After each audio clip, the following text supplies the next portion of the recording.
شادیاں ہندو اور مسلمانوں کے بیچ میں ہوتی، یہاں تک ہم گھل مل گئے، اور کسی بھی ملک کی ترقی کا سب سے بڑی نشانی ہے کہ اس میں لوگ کتنے پیار، امن اور چین اور محبت سے رہتے ہیں۔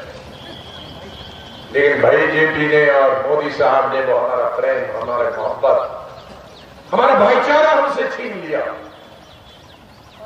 ایک ایسا ہندوستان بنایا جہاں آج انسان کو سانپ سے نہیں ڈر لگتا ہے، انسان کو انسان سے ڈر لگتا ہے۔ ایک دھرم کا آدمی دوسرے دھرم کے محلے میں، گاؤں میں جانے سے آج ڈر جاتا ہے۔ یہ سب سے بری چیز اس 5 سالوں میں۔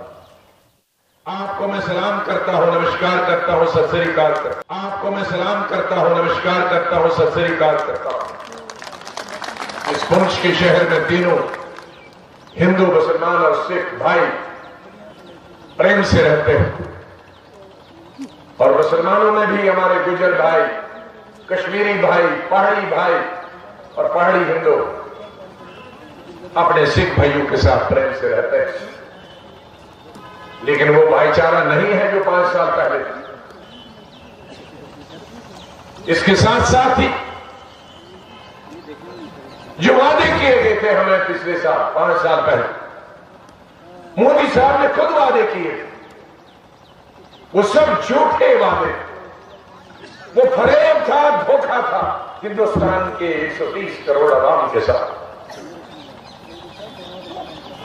نہرو نے، اندرا گاندھی نے، راجیو گاندھی نے، نرسمہا راؤ نے، منموہن سنگھ نے، سونیا گاندھی نے اور راہل گاندھی نے آ کر ہم نے کبھی دھرم کا سہارا نہیں لیا۔ کشمیر جیسی جگہ جہاں 98% مسلمان آبادی، ہم نے وہاں بھی دھرم کا سہارا نہیں لیا، بلکہ کئی اقدامات ایسے اٹھائے جو ہمارے مسلمانوں کو ٹھیک نہیں لگتے۔ ہم چاہتے الیکشن جیتنے کے لیے تو دھرم کا سہارا لے، لیکن نہیں لیا۔ ہم نے اصولوں کی بنیاد پر الیکشن لڑا، ہم نے پروگراموں کی بنیاد پر الیکشن لڑا، ہم نے اپنے کام کے نام پر الیکشن لڑا، ہم اپنے وعدوں کے آدھار پر الیکشن لڑا۔ اگر ہم نے وعدے 10 کیے تو ہم نے 20 چیزیں پوری کی، ہم نے اگر 20 وعدے کیے تو ہم نے 40 چیزیں کی، ہم نے اگر 40 وعدے کیے تو 60 چیزیں کی۔ کبھی بھی ہندوستان میں کانگریس کی تاریخ لوگوں سے جھوٹ بول کے ہم نے کبھی ووٹ نہیں لیے۔ تھوڑا سا دور میرا رہا ہے، کہیں ڈبل شفٹ، ٹرپل شفٹ کا ہم نے وعدہ نہیں، ٹیوزم کا وعدہ نہیں کیا تھا کہ ہم نے مغل روڈ کا وعدہ نہیں کیا تھا۔ کون سی چیز تھی جس کا ہم نے وعدہ کیا لیکن وعدے کے بغیر بھی ہم نے کیے؟ لیکن مودی صاحب نے کیا کہا ہندوستان کے لوگ کہ میں کالا دھن، کالا پیسہ جو بیرونی ممالک میں پڑا ہے بینکوں میں، وزیر اعظم بننے کے 15 دن بعد، 1 مہینے میں وہ پیسہ واپس لاؤں گا، اور ہندوستان کے ہر ایک غریب کے بینک اکاؤنٹ میں 15 لاکھ جمع کراؤں گا۔ مودی صاحب 15 دن گئے، 1 مہینہ گیا، 12 مہینہ گئے، آج 5 سال گئے، کہاں گئے وہ آپ کے 15 لاکھ روپے؟ وزیر اعظم صاحب، آپ ہر دفعہ کہتے ہو کہ آپ کے کہنے سے کئی بینک اکاؤنٹ، کئی کروڑ بینک اکاؤنٹ کھلے۔ وزیر اعظم، میں نے آپ کو آپ کے سامنے بھی پارلیمنٹ میں کہا، یہ ایک جھوٹ کو کے بعد دوسرا جھوٹ کہتے ہو آپ. وہ لوگوں نے بزنس کھولنے کے لیے آپ کے کہنے سے اکاؤنٹ نہیں کھولے. وہ 15 لاکھ جس کا وعدہ آپ نے کیا تھا اس کے لائے انہوں نے اکاؤنٹ کھولے. آپ دیکھو ان اکاؤنٹوں میں کتنا جو اکاؤنٹ کھولے ہیں ایک نیا روپیہ بھی اور اس میں بزنس ہوا ہے. وہ غریب لوگوں نے اکاؤنٹ کھولے تھے تاکہ 15 لاکھ روپے اس میں چلے جائے. میں نے وزیر اعظم کو جو راج سبھا میں کہا کہ آپ نے ہندوستان کے 10 کروڑ نوجوان لڑکے اور لڑکیوں سے وعدہ کیا تھا کہ روزگار دیں گے. 5 سال گزر گئے. 3-4 پچھلے سال جب پارلیمنٹ میں ہم نے پوچھا ان سے کہ 3.5 سال میں کتنے لوگوں کو روزگار ملا. Labour ministry government of India اس کا حساب کتاب رکھتا ہے کتنے لوگ روزگار میں لگے. لیبر منسٹر نے کہا 3.5 لاکھ. بہت ہنگامہ ہوا.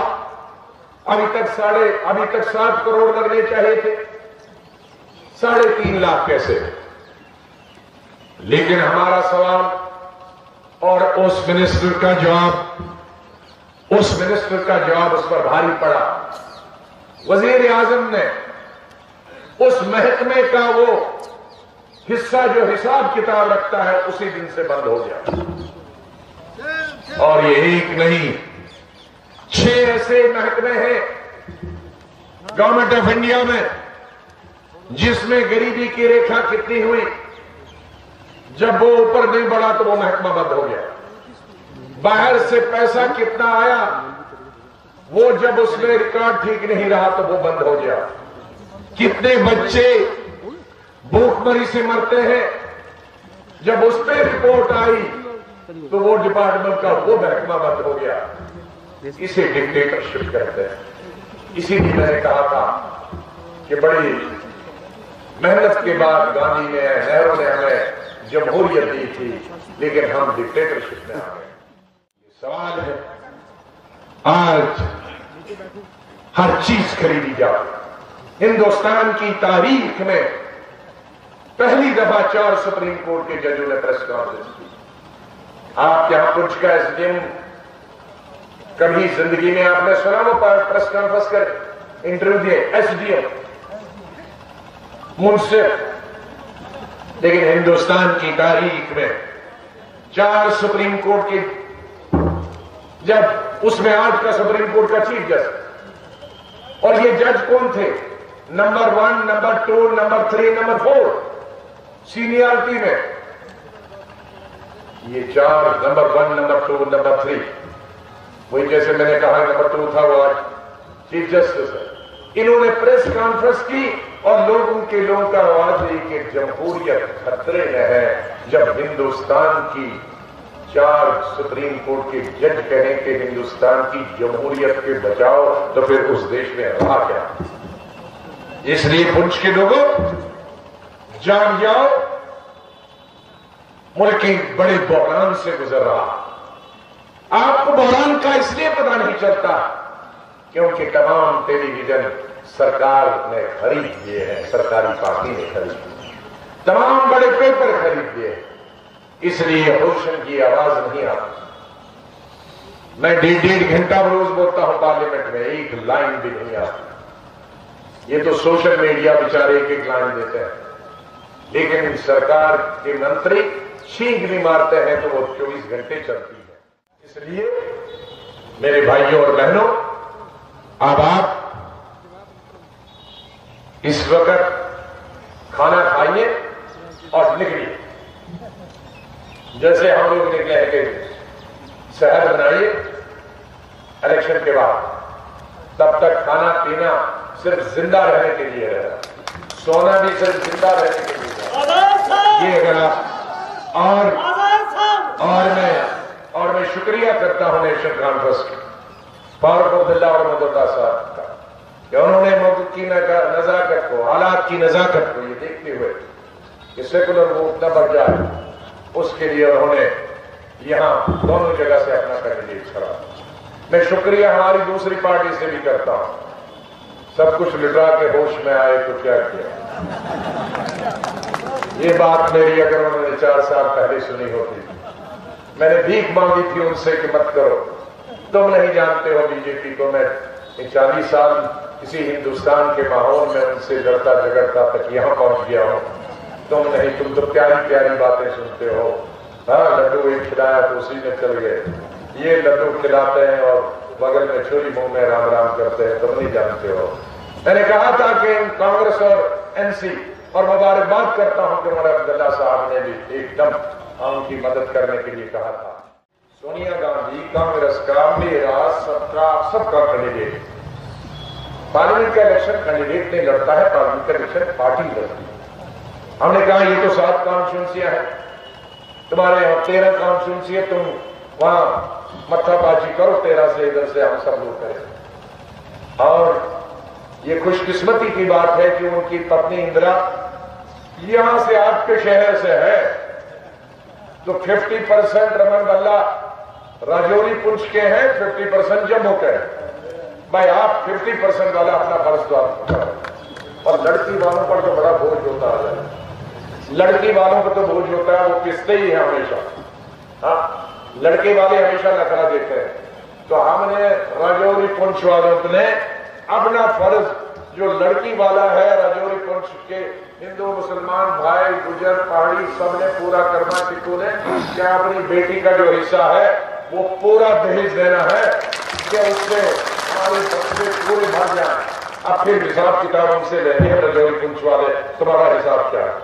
ہاں، اور مجھے یقین ہے کہ راجوری پنچ والوں کا پلڑا، لڑکی والوں کا پلڑا رمن بلہ جی پر بھاری پڑے گا۔ تو کوئی لاکھ کی لیڈ ہمارے یہاں راجوری پنچ سے ہونی چاہیے۔ انہیں الفاظ کے ساتھ میں آپ کا بہت بہت مشکور ہوں۔